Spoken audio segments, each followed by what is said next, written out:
ഞാൻ മുല്ലത്തരം ഡാലി മുക്കാഞ്ഞിരം അഥവാ സോമൻ ബോപ്പാട്ടന. തീന്മേശയിലിരിക്കെ എൻ്റെ മോൻ എന്നോട് ചോദിച്ചു, ഈ പപ്പ എന്തിനാ എപ്പോഴും ഈ പറയുന്നേ പഴയത് കാലം നല്ലതായിരുന്നു നല്ലതായിരുന്നു? അപ്പം ഇന്നത്തെ കാലം നല്ലതല്ലേ? അവൻ്റെ ന്യായമായ ചോദ്യമാണ്, എൻ്റെ മോൻ്റെ ന്യായമായ ചോദ്യമാണ്. ഇന്നത്തെ കാലം നല്ലതല്ലേ പണ്ടത്തെ കാലത്തേക്കാൾ? ഞാൻ അവനോട് പറഞ്ഞില്ല, പണ്ടൊക്കെ നമ്മുടെ വീട്ടിലൊരു അതിഥി വന്ന ഞാൻ ഓർക്കുന്നുണ്ട്, അച്ചായി, അതായത് നിൻ്റെ അപ്പച്ചൻ അകത്തേക്ക് വിളിച്ചു ചോദിക്കുമായിരുന്നു, എടീ കൊച്ചാപ്പി വല്ലതും വെന്തോ? ഉടനെ ശരിയാവും, ഇപ്പം ശരിയാക്കി തരാം. വരുന്ന ആ വിരുന്നുകാരനോട്, ഒരുപക്ഷെ ഉപ്പാപ്പനായിരിക്കാം, മാവനായിരിക്കാം, അല്ല മാവിയായിരിക്കാം, അമ്മാവനായിരിക്കാം, ആരാണെങ്കിലും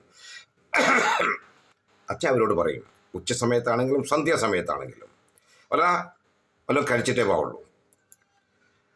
അവരും അത് അംഗീകരിക്കും, അവിടെ തന്നെ ഇരിക്കും. എത്രയും പെട്ടെന്ന് അമ്മ ചെറിയ കറിയാണെങ്കിലും ഒരുപക്ഷെ ഒന്നേ കാണുള്ളായിരിക്കും, പെട്ടെന്നുണ്ടാക്കും. ആ വരുന്ന അതിഥികൾക്ക് അത് അവരെ സൽക്കരിച്ച് മാത്രമേ അവരെ വിടുകയുള്ളൂ. അവരും കാത്തിരിക്കും ക്ഷമയോടെ. ഇന്നത്തെ കാലത്ത് വരും തലമുറയിൽ, ആധുനിക യുഗത്തിൽ വീട്ടിൽ വിളമ്പുന്നത് വിരുന്നുകാർ പോയി കഴിഞ്ഞാൽ, വിരുന്നുകാർ പോകുന്നത് വരെ ഇന്നത്തെ കാലത്ത് അവർ കാത്തിരിക്കും, ഇവരൊന്ന് പോയി കിട്ടിയിരുന്നെങ്കിൽ എന്ന് ആഗ്രഹിക്കും. ഒരുപക്ഷെ അത് ഫ്രിഡ്ജിൽ വെച്ചിരുന്നായിരിക്കാം. പണ്ട് അങ്ങനെയല്ലായിരുന്നു.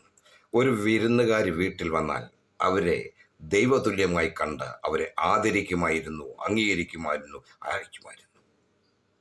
ഇന്നത്തെ കാലത്ത് വിരുന്നുകാർ പോയി കിട്ടാൻ ആഗ്രഹിക്കുമ്പോൾ അന്ന് വിരുന്നുകാർ വരണമേ, അവർ ദൈവതുല്യരാണെന്ന് കരുതി പിടിച്ചു. അങ്ങനെ ആയിരുന്നടാ അന്നത്തെ ഇന്നത്തെ വെക്കാൻ. ഞാൻ അവനെ പറഞ്ഞ് ചെറുതായിട്ട് മനസ്സിലാക്കി. അതുകൊണ്ടാണ് പഴയ കാലമൊക്കെ നല്ലതാണെന്ന് ഞാൻ പറയുന്നത്, അല്ലാതെ പ്രത്യേകിച്ചൊന്നും കാര്യമില്ല. അപ്പം അച്ചായിയെപ്പറ്റി, പപ്പായ്ക്ക് ഇതാണോ അച്ചായിയെപ്പറ്റി പറയുമ്പോൾ ഓർമ്മ വരുന്നത്? ഇങ്ങനെ ആളുകൾക്കൊക്കെ ആഹാരം കൊടുക്കുക, ഔചിത്യ മര്യാദ സ്വീകരിക്കുക, ആതിഥ്യ മര്യാദ, ഇതൊക്കെയാണോ അച്ചായിയെപ്പറ്റി, അപ്പച്ചനെ പറ്റി പപ്പ ഓർക്കുന്നത്? അപ്പച്ചനെ പറ്റി ഞാൻ പറഞ്ഞില്ല. അപ്പച്ചനെ പറ്റി പറയുമ്പം എൻ്റെ ഓർമ്മയിൽ ആദ്യം വരുന്നത് കൗമാരകാലത്ത്, അതായത് ഞാൻ 8ലോ 9ലോ പഠിക്കുമ്പോൾ നടന്നൊരു സംഭവമാണ്. സാധാരണ അപ്പന്മാരൊന്നും മക്കളെ കെട്ടിപ്പിടിക്കാറില്ല, മക്കൾ അപ്പന്മാരെയും കെട്ടിപ്പിടിക്കാറില്ല. അന്നും ഇല്ല, ഇന്നും ഇല്ല. അപ്പനൊരു ചൂടന്, ഒരു ദേഷ്യക്കാരന്, എപ്പോഴും ഒരു വാശിക്കാരൻ, എന്തോ ആണെന്നുള്ള ധാരണയിൽ നടക്കുന്ന ഒരു മനുഷ്യൻ, ചുമ്മാതാ. അങ്ങനെ അപ്പന്മാർ നടക്കണം. അപ്പൻ ഒരിക്കലും മക്കളെ കെട്ടിപ്പിടിച്ച് ഒരു ഉമ്മ കൊടുക്കുക, തോളത്തൊന്നും തട്ടി, കൊള്ളാവടാ, ഗുഡ്, വെരി ഗുഡ്, ഒത്തിരിക്കുന്നു, ശരിയായി, ഇങ്ങനൊന്നും അപ്പന്മാർ പറയാറില്ല ഒരിക്കലും. പക്ഷെ എൻ്റെ ഓർമ്മയിൽ അച്ചായി എന്നെ ഒന്ന് കെട്ടിപ്പിടിച്ചു. 7ലോ 8ലോ ആണെന്ന് തോന്നുന്നു. പരീക്ഷ പേപ്പർ കാണാൻ പായിപ്പാട് ഞങ്ങൾ പഠിച്ച സ്കൂളിലാണ്. ഫൈനൽ എക്സാം കഴിഞ്ഞ് അച്ചായിയും കൊണ്ടാണ് റിസൾട്ടിന് പോകുന്നത്. അങ്ങനെ ഒരാൾ കൂടെ വരും. ചെന്ന് കഴിയുമ്പോൾ സാറ്, ക്ലാസ്സിലെ അധ്യാപകൻ, ഞാൻ എഴുതിയ പരീക്ഷയുടെ എല്ലാ കടലാസുകളും ഒരുമിച്ച് ഒന്നിലാക്കിയിട്ട് നമ്മുടെ ആ കൂടെ വരുന്ന ആ വ്യക്തിക്ക്, അത് അപ്പനാകാം, അമ്മയായിരിക്കാം, അല്ലെങ്കിൽ വേറൊരു രക്ഷകർത്താവ്, ആരെങ്കിലും ആകട്ടെ, അവരുടെ കയ്യിൽ കൊടുക്കും. അത് എന്നിട്ട് അവർ ബുക്കെല്ലാം തുറന്ന് ഓരോന്നോരോന്ന് നോക്കിയിട്ട് സാറിൻ്റെ കയ്യിൽ ഈ കടലാസുകൾ നോക്കിയിട്ട് തിരിച്ച് സാറിൻ്റെ കയ്യിൽ കൊടുക്കും. ഇങ്ങനൊരു സമ്പ്രദായം പണ്ട് ഉണ്ടായിരുന്നു, ഇന്നും ഉണ്ട് എന്ന് ഞാൻ വിശ്വസിക്കട്ടെ. അങ്ങനെ അച്ചായിയാണ് വന്നത്. ഞാൻ 7ലോ 8ലോ പഠിക്കുന്ന കാലത്താണെന്ന് തോന്നുന്നു. കൊണ്ടുവന്നു നോക്കിയപ്പോൾ അച്ചായിക്ക് സത്യം പറഞ്ഞാൽ വായിക്കാൻ അറിയാമെന്നുള്ളതേ ഉള്ളൂ. പക്ഷേ എൻ്റെ അക്ഷരമൊന്നും വായിക്കുക എന്നുള്ളതൊക്കെ ബുദ്ധിമുട്ടാണ്. അച്ചാൻ്റെ ഒപ്പ് പോലും ഷൂ ആയിരുന്നു, വെറും ഷൂ. എന്തായാലും സാറ് പറഞ്ഞു, മകൻ ജയിച്ചു കേട്ടോ, എന്നോട് എൻ്റെ പേര് പറഞ്ഞു, നീ ജയിച്ചു കേട്ടോ, അടുത്ത കൊല്ലം ഇന്ന ക്ലാസ്സിലേക്ക് എന്ന് പറഞ്ഞു കഴിഞ്ഞപ്പോൾ പുറത്തേക്ക് വന്ന് വരാന്തയിൽ വന്നപ്പോൾ എൻ്റെ അച്ചായി എന്നെ ഒന്ന് കെട്ടിപ്പിടിച്ചു.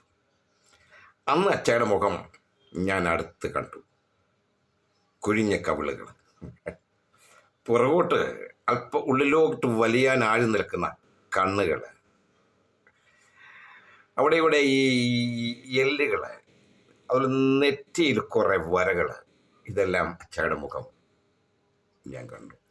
ആ കണ്ണുകൾ ചെറുതായിട്ടൊന്ന് നിറഞ്ഞിരുന്നു. ഒരഭിമാനത്തിൻ്റെ, മകൻ ജയിച്ചതിലുള്ള ഒരഭിമാനം. അന്ന് അച്ചായി എന്നെ കെട്ടിപ്പിടിച്ചു, തോളത്ത് തട്ടി.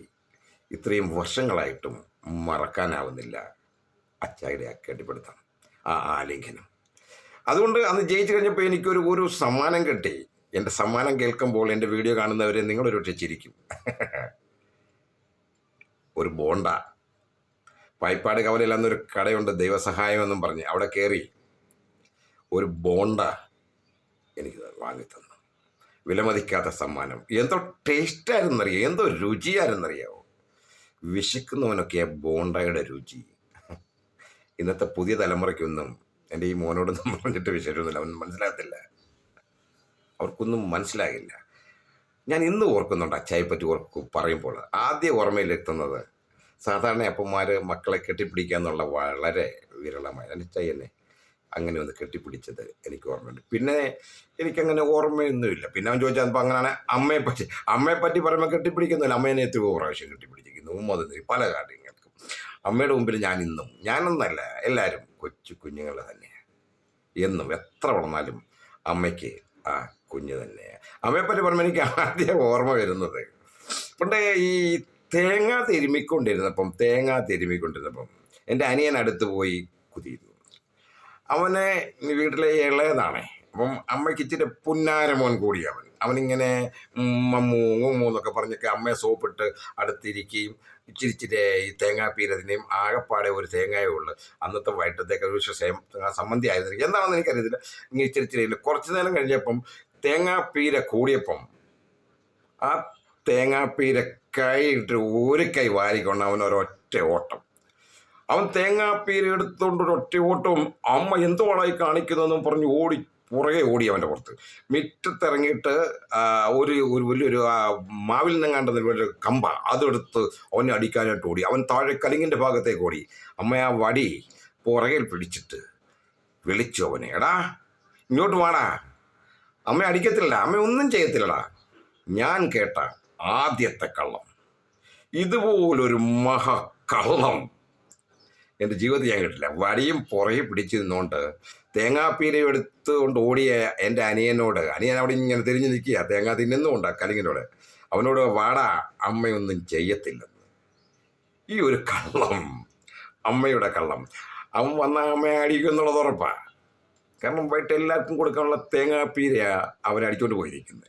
എൻ്റെ അമ്മയെപ്പറ്റി പറയുമ്പോൾ മറ്റുള്ളതിനേക്കാൾ ഉപരിയൊക്കെ ഈ സീനാണ് ഞാൻ ഓർക്കുന്നത്. വടിയും പുറകിൽ പിടിച്ചുകൊണ്ട് ലോകത്തിലെ ഏറ്റവും വലിയ കള്ളം പറഞ്ഞ എൻ്റെ അമ്മ. വാടാ, അമ്മ ഒന്നും ചെയ്യത്തില്ലടാ മോനെ, ഒന്നും ചെയ്യത്തില്ല. ഇന്നും അറിയാതെയാണെങ്കിൽ ഓർത്തു പോകും. അമ്മ എന്ന് പറയുന്നത് അതൊരു പുണ്യം. അമ്മയെപ്പറ്റി പറയുകയാണെങ്കിൽ പലർക്കും പല പല വാക്കുകളാണ്. ഞാൻ ഓർക്കുന്നത് അമ്മയുടെ ഈ രംഗമാണ്. അങ്ങനെ ഓരോരുത്തരെ പറ്റി ഓർക്കാനാണെങ്കിൽ ഏതെല്ലാം രംഗങ്ങൾ. എന്താ, ചേട്ടന്മാരെ പറ്റി, അനിയന്മാരെ പറ്റി, അമ്മാച്ചന്മാരെ പറ്റി. എൻ്റെ അമ്മാച്ചനൊക്കെ എൻ്റെ അമ്മയുടെ കുറ്റൂർന്ന സ്ഥലത്താണ് ഞാൻ താമസിക്കുന്നത്. തിരുവല്ലയിലടുത്ത് പായിപ്പാടെന്ന സ്ഥലത്തും. എത്ര കിലോമീറ്റർ ദൂരമാണെന്നറിയാമോ? അന്ന് ഒന്നുമില്ലാത്ത നാളിൽ ഞങ്ങളുടെ കൗമാര്യത്തിൽ ബാലത്തിലൊക്കെ ആ കാലത്തൊക്കെ ഞാൻ കണ്ണുകൊണ്ട് കണ്ടിട്ടുണ്ട്. എൻ്റെ അമ്മാച്ചൻ അന്ന് ഈ വണ്ടി സൗകര്യങ്ങളൊന്നും ഇത്രയൊന്നും ഇല്ല, എനിക്കറിയില്ല.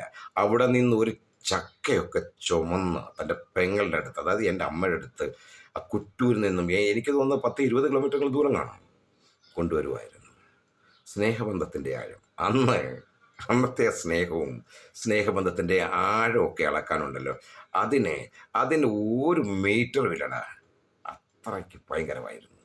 ഇത്രയും ദൂരത്ത് നിന്ന് ഇന്നത്തെ കാലത്ത് ഒരു ചക്കയൊക്കെ വീണ് അവിടെ അലഞ്ഞു കിടന്നാൽ പോലും ആരും നോക്കിയില്ല. പക്ഷേ എൻ്റെ പെങ്ങളും മക്കൾക്കും ഇതെങ്കിലും കൊണ്ട് ഒരു നേരം വയറ് നിറയട്ടെ എന്ന് കണ്ട് ഇത്രയും ദൂരത്തുകൊണ്ട് ചുമന്നു വരുന്ന അമ്മാച്ചനെയൊക്കെ ഞാൻ ഓർക്കുന്നുണ്ട്. പിന്നെ ഞാൻ പറഞ്ഞു കേട്ട കഥകളൊക്കെ, എൻ്റെ അമ്മയുടെ അനിയത്തിമാരുടെയൊക്കെ കഥകളൊക്കെ ഭയങ്കരമാണ്. ഞങ്ങളെയൊക്കെ വളർത്തിയതും, ഞങ്ങളെയൊക്കെ വളർത്താൻ വേണ്ടി അമ്മ വാടത്തവും മറ്റു സ്ഥലത്തേക്കൊക്കെ പണിക്കുമൊക്കെ പോകുമ്പം അമ്മയുടെ അനിയത്തിമാരൊക്കെയാണ് ഞങ്ങളെ നോക്കിയെന്നൊക്കെ. അന്നത്തെ ബന്ധങ്ങൾ, കുടുംബ ബന്ധങ്ങൾ പുതിയ തലമുറയ്ക്ക് നിലനിർത്താനാവും എന്നെനിക്ക് തോന്നുന്നില്ല. അതുകൊണ്ടാണ് ഞാൻ ആദ്യം പറഞ്ഞത്, നമ്മുടെ കുടുംബത്തിൽ ഒരാൾ വീട്ടിൽ വന്നു കഴിഞ്ഞാൽ അവരെ ആഹാരം കഴിപ്പിക്കാതെ വിടയില്ലായിരുന്നു. കാരണം അവരുടെ രൂപം ദൈവത്തിന് തുല്യമായിരുന്നു, ദൈവതുല്യം. വീട്ടിൽ വരുന്നവരൊന്ന് പോയി കിട്ടിയിട്ട് വേണം നമുക്കൊന്ന് കഴിക്കാൻ.